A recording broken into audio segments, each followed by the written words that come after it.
to the One Celtic fans view this morning. Let's just jump on for here and refresh this.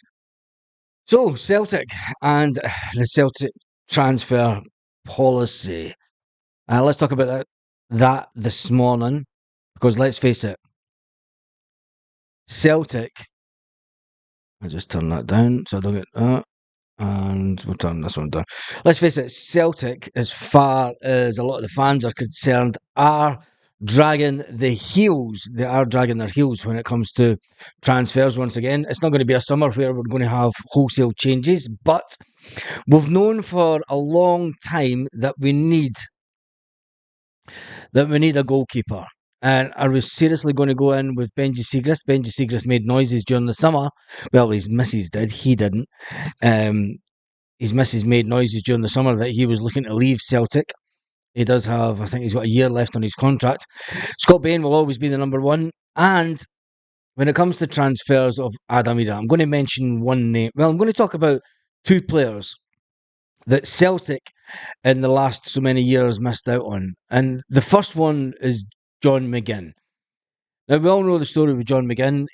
Celtic were playing low ball. Celtic went in with a low valuation for John McGinn years ago, and it wasn't until he was on his way down to Aston Villa, it wasn't until he was on his way down the M6 that Peter Lawwell phoned him and said, right, we'll pay you what you want.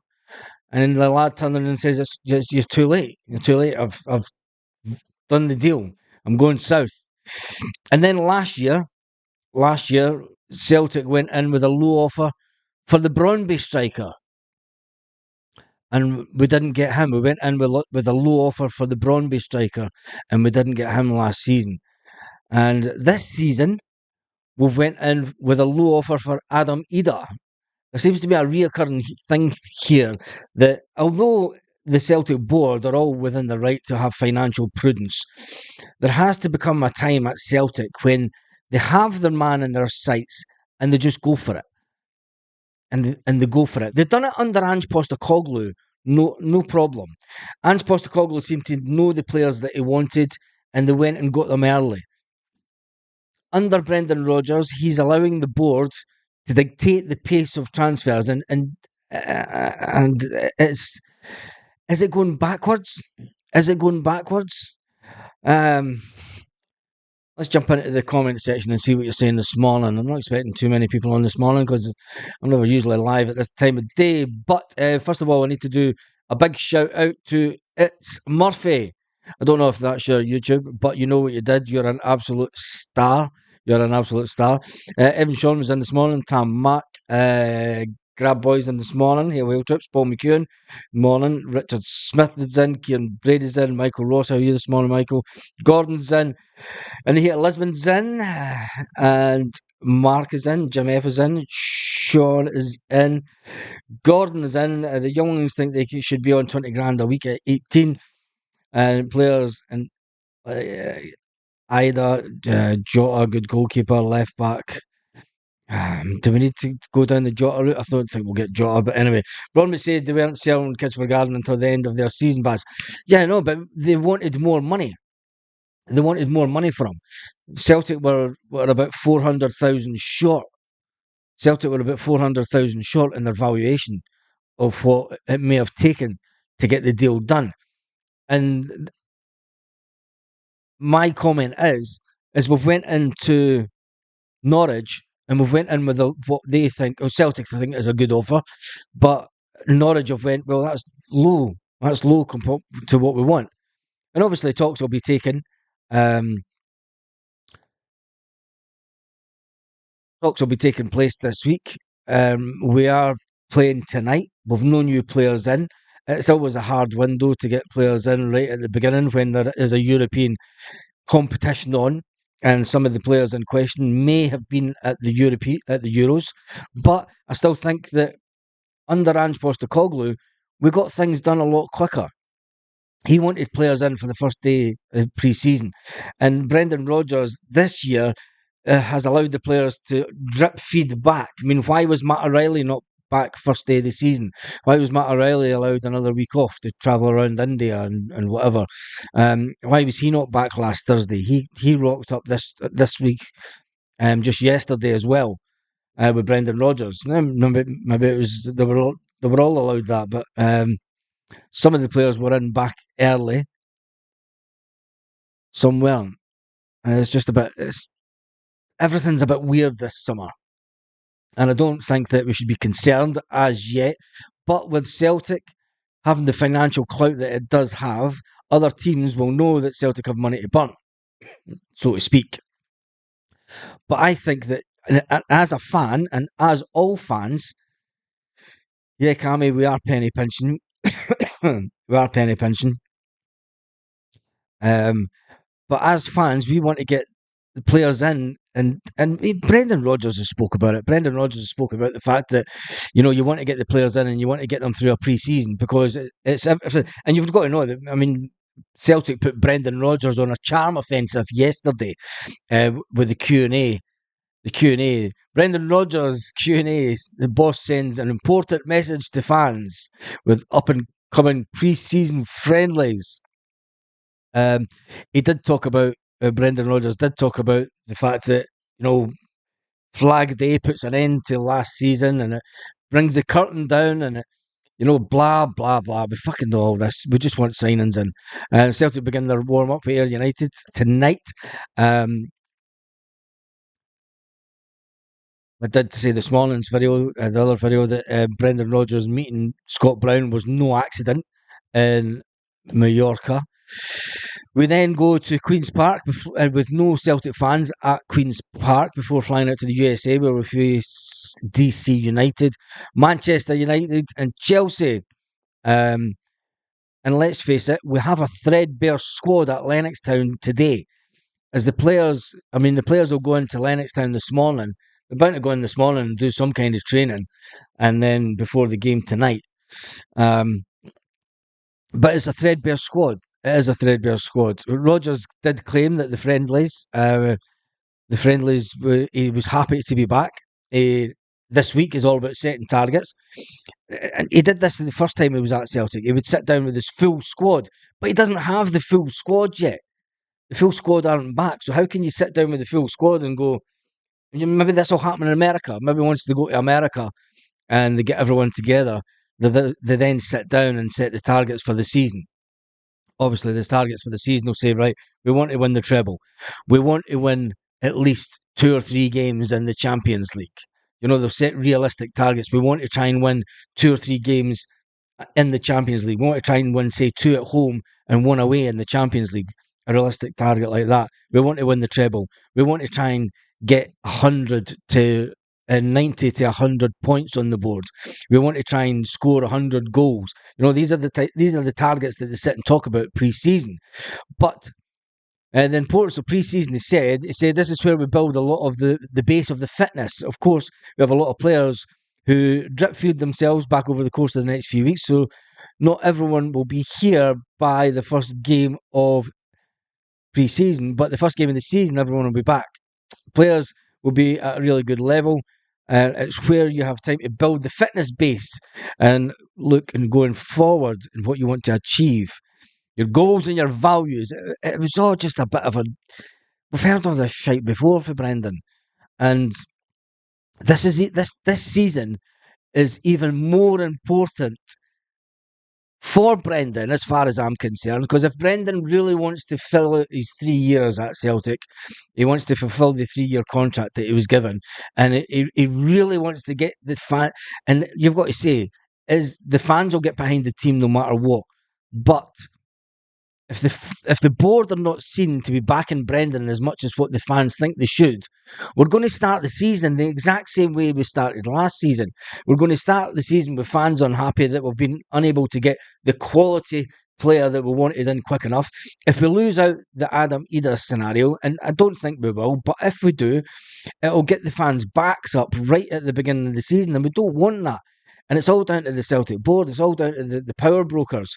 Frustrated at the lack of signings, says Michael Ross. Job says, Miguel, I don't know what you're talking about there. Hey, Baz, we're penny pinching If you want a player, pay the money. End of exactly. Good morning from a saturated North London. I hope it's raining on the incoming Prime Minister. Um, I would rather pay. I would rather pay. I would rather pay the way we are doing, Baz. The Scottish media love nothing more than jumping on how much money we waste on players if they flop. Scott, I totally get that, and I don't think that we're when you're looking at a goalkeeper. Right, you've got a target. You should be trying to get him in as quick as possible. We've known that we wanted that. The manager has known that he wanted Adam Ida for a long time. Start the conversation right at the end of the season. Start the conversation then. Start the conversation with Norwich. Look, we want to buy Adam. What is it going to cost? Don't wait until, a month after the season before you open talks with Norwich. Open talks with Norwich straight away. Get that dialogue started. This is the problem with Celtic is this is my only worry that the Adam Ida deal, if he's on 23 grand a week, and Norwich are wanting between 6 and 8 million for the player, and a team in England could go, do you know what? He done no bad at Celtic last season, coming off the bench. 8 millions are not a lot of money. We've got that kind of money, and we can offer him 25 to 30 grand a week. It's not a lot of money for the English Premiership. You've got another team might come in, an Everton or a West Ham or someone like that could come in and go, we might take a punt on this player. It's not a lot of cash. You know what I mean? It's not a lot of cash. You can recruit that in that type of player. And if Celtic fancy him, he must have something in him. Let's go see if we can steal the deal. It's happened before, and I don't want it to happen again. And it's just the club is lagging behind the expectations. We've known for 2 seasons now. We've known that we needed a left back. We've known we needed a keeper. We went for a keeper last summer, but we didn't get him. We looked at a keeper last winter. We didn't make a move for him. We still need that keeper. We still need the left back. We still need a defender that is going to challenge the first team. And people will say, well, we've got Rocky, we've got Gustav Lagerbielke. Well, as far as I'm concerned, those two players will probably be out on loan this summer because they're not fancied by Brendan Rodgers. If Brendan Rodgers fancied no Rocky at all as any kind of player, he's going to be in. He's going to be in there before Liam Scales, surely. And no disrespect to Liam Scales, he was most improved player last season. And I did say that when it became apparent that we were going to go into the season with Liam Scales. I did say, look, wait to the end of the season because I think Liam Scales will be the most improved player. He might not be player of the season, but he'll probably be in there with Cameron Carter-Vickers, and he'll be the most improved player. And he was. People going about Matt O'Reilly and the good games he had the first half of the season, but his form dipped. Matt O'Reilly's form dipped the second half of the season because of the transfer speculation. Whilst Liam Scales, everyone knows that Liam Scales has these little mishaps in him, these little out of position. He gets dragged out to the left because Greg Taylor's away further up the front. It leaves a gap. People target that side, clubs target that side, and you know what you're going to get with Liam Scales. And maybe that's why Brendan Rodgers likes him. But is he the answer? I don't think so. When Lawwell's involved, it's always penny pinching. Well, Lawwell's not involved. This is the thing. He doesn't have anything to do with the club on a day-to-day basis. But the man that is in charge is one of Lawwell's foot soldiers. So he'll run the club the exact same way that Lawwell did. And I think this. It was fine and dandy when we had a manager that would say, no, I want these players. Does Brendan Rodgers have enough power at Celtic Park? Does he have the backing of the board the same way that Ange Postecoglou did? Ange Postecoglou come in and made wholesale changes. Ange Postecoglou came in and made sure that we did things quick in the transfer market. And we just seem to have went backwards. That's all I'm saying. Portugal says, I've known since Big Joe signed that he was leaving this season. Yeah, exactly. A bit of work done, finding a goalkeeper is disgraceful. Portugal Express, I totally get that. We knew last season that we needed a goalkeeper. And it's fine saying, well, we've got Bain as number 2. But then you've got Benji Siegrist misses in the paper talking to the Daily Mail, speaking on our podcast, saying, yeah, Benji's managed to talk his way out of Celtic. He's managed to negotiate his out of his contract at Celtic. And then he turns up in pre-season training at Celtic. So what does that say to the fans? His missus has also said, and Benji has said, look, she can run our podcast from anywhere in Europe. So we're looking to move to Europe. You know, she doesn't have to be in Australia to run our podcast. She can do that from anywhere in Europe. So Benji Siegrist, it could still be the case that we're looking for 2 goalkeepers. And if Benji Siegrist leaves towards the end of the transfer window, we're just in a fucking mess again. We're in a mess again. 8 million is a lot of money for a player that isn't the finished article. Right, Mark, on that note, he might not be the finished article, but a lot of people are saying that Aberdeen won 8 million for their player, right? Now, before he went to Aberdeen, he wasn't the goal scoring sensation that he was. When you look at the stats before he went to Aberdeen, he was lucky if he scored 10 goals a season. Right? Maybe it's just the standard of Scottish football makes him look good. This is what you have to be careful of as well. You know, you can have a player in the SPFL that plays for the likes of Aberdeen that can look an absolute fucking superstar in Scottish football. And you're like, oh, he bangs in goals all day long. And he's maybe boinged in 1 or 2 in the Conference League in Europe. But when it comes up to the Champions League, is he up to that level? Is he then the finished article? You know, you could say that Adam Eder still has a bit of work to go due to his age, but you know, he's banging in. Not sure if either's worth 6 to 8 million, but the way we look at it, if we're bringing in a player at 4.5 million, Brian always happily slap 1 or 2 million on top of that, and then we're in for an upgrade to Adam. Good morning from Vietnam. Good morning from Vietnam at Ambient TV, Vietnam. I'd love to go to Vietnam. I think once the dog passes away, we're definitely doing Vietnam and Asia as a tour. Thanks for the daily updates. I think Ada will go through quickly. Lad wants to play for us. We want him to just get it done. Yeah, there is obviously things going on in the background. Port Job Express, we've known for 3 years that we needed a goalkeeper. Yet we did that. I do agree. A keeper should have been sounded out before Hart announced he would be leaving. Definitely not Berkovic. So the thing is the goalkeeper situation, Joe Hart spoke about it.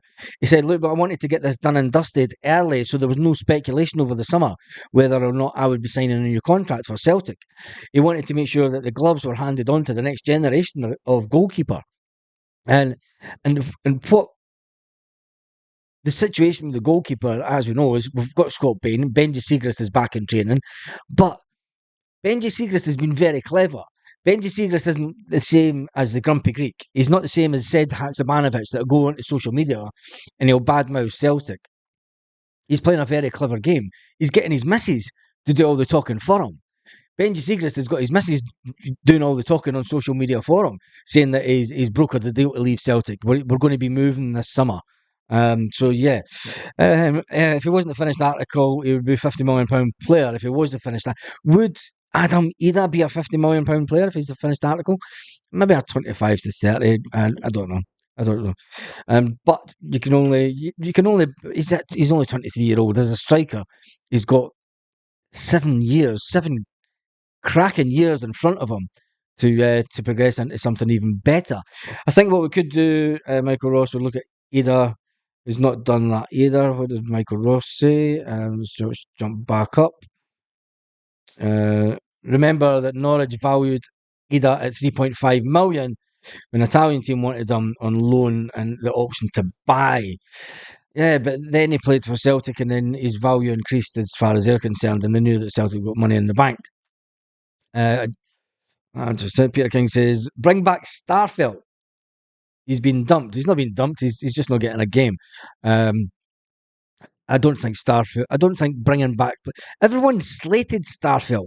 Everyone slated Carl Starfelt when he was here. And I don't think that's the right way to go. But I always think it's funny when people say, bring back Starfelt, bring back Odsonne Edouard. Odsonne Edouard's never reached the heights that he did at Celtic. And that says a lot. And would you bring him back? It's like saying, well, let's just bring back Henrik Larsson. He's probably still going to be able to kick a ball at his age. The Celtic board The Celtic board boasting the large amounts of cash in the bank has led overpriced players and fees. Maybe keep quiet next time regarding the cash at the club. Port Job Express, they can't do that because we are a club that put our books out there to be properly looked at. As well, the club are on the road. They've never had an audited set of accounts.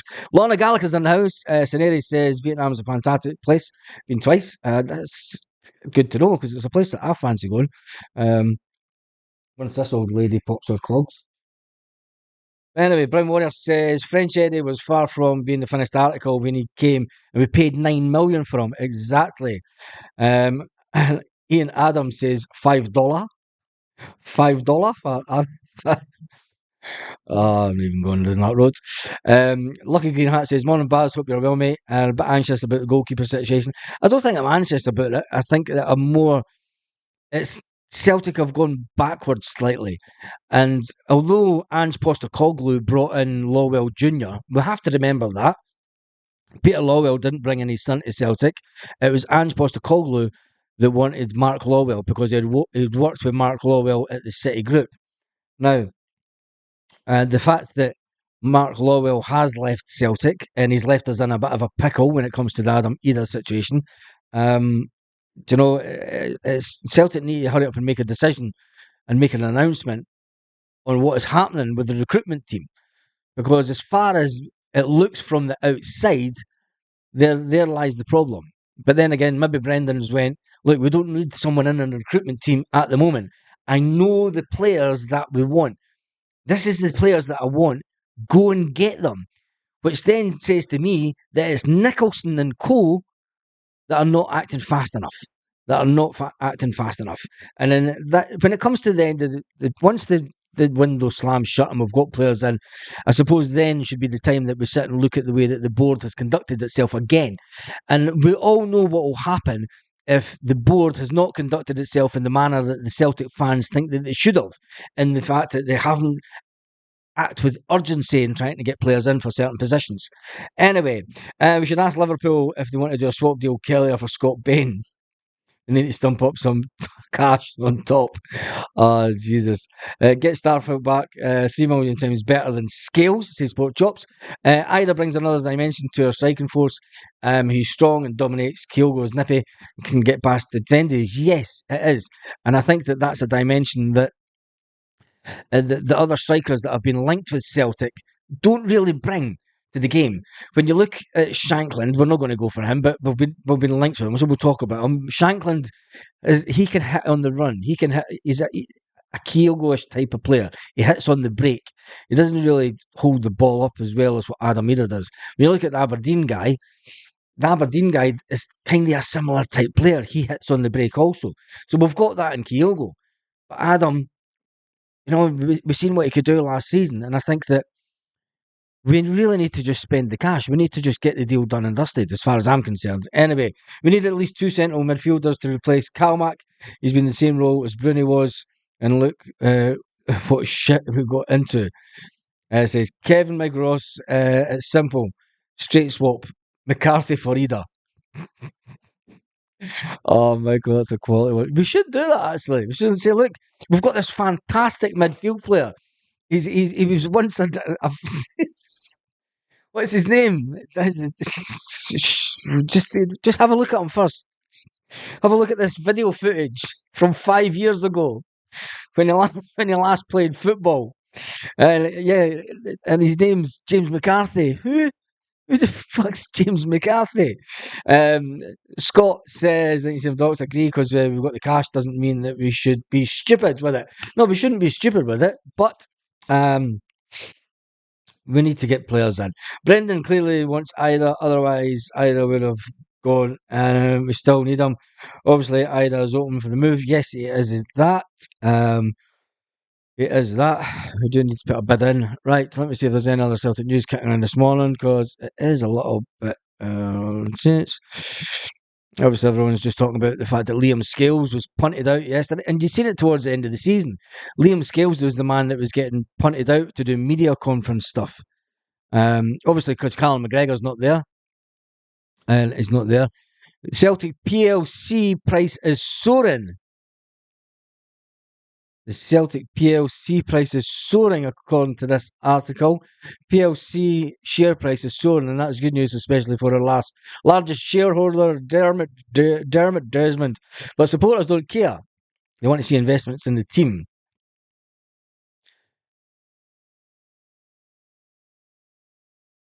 And Celtic share price has risen. There we go. Don't care. It doesn't mean anything. You know, when it goes on about the share prices risen, it doesn't mean jack shit. Doesn't mean jack shit because not a lot of Celtic shares actually get sold on a weekly basis. So yeah, if you're happy enough with it going into the Champions League, we've got an opportunity to enhance the squad. And do you know what's even worse? Is that we're going into the Champions League. We're going to play between 8 and 10 games in the Champions League. We've got an opportunity to bring in a level of player, and there's that carrot. It's like, well, you've got 8 games in the Champions League. There's the carrot to sign for Celtic. It's as simple as that. That is the carrot that you sign and that you put in front of the player. It's like you've got 8 games in the Champions League. You've got a chance to come to Celtic, play in the Champions League, and be sold in 2 years' time and move on. You do well in the Champions League and you'll get sold in 2 years' time. Anyway, the Ida deal will happen. Clearly wants to come. We're making efforts, in my opinion. From McGinn, the scenario outlined Delabaz. Yeah, I mean, it just gets Scott McKenna signed. Is Scott McKenna really the answer? I know that he did have a good season with Copenhagen when he was put out on loan in the last half of the season. But is he really the answer? Really? He never got a game. He did. He got about half an hour for Scotland, didn't he? I'm not too sure. I'm not too sure that he is the answer. Don't ask me who I think the answer is, but I don't think that he is. And we'll probably end up going getting him because he is completely free at last. European football after Christmas. Yes, that is it. It's the 48 games in domestic past. That's the rub. Yeah. Exactly. McKenna's fine for domestic, but that is it, says Michael Ross. Anyway, we have been on the go for 27 minutes. Jesus, that flew in quick, didn't it? That flew in really quick. I will be live 1 hour and 15 minutes tonight before kickoff, before the Ayr United game. Good luck to everyone that's going to the game tonight. Back to seeing Celtic in the it's better just than European football, isn't it? It's just glad to be Celtic. It is a pre-season friendly. There's going to be one of those games where there's not going to be a lot of meaty action. It's a friendly with Scott Brown's team. Players will use the full capacity of the players. Will the one and only Matt O'Reilly get a game, a shout out, because he did only come back to training yesterday along with the Celtic manager. What do you think about Bosun Lowell, boys and girls? He could be a player this season. I'm excited to see what Celtic do with Bosun Lowell. I think that he's a player that should be in the squad for the season, but it is more thinking. I've got a funny feeling that he might end up at Ayr United with Scott Brown. I just have that funny feeling that he might just be told, but then he only signed a year's extension of his contract. Celtic would have to give him another year's extension of his contract. But he is a player that I want to see in a Celtic strip in the first team at some point. Anyway, on that note, it's time to go. Have a fantastic day, Celtic fans all around the world. And I shall see you this evening. We have 17,462 subscribers. We are trying to get to the big 18,000 for the start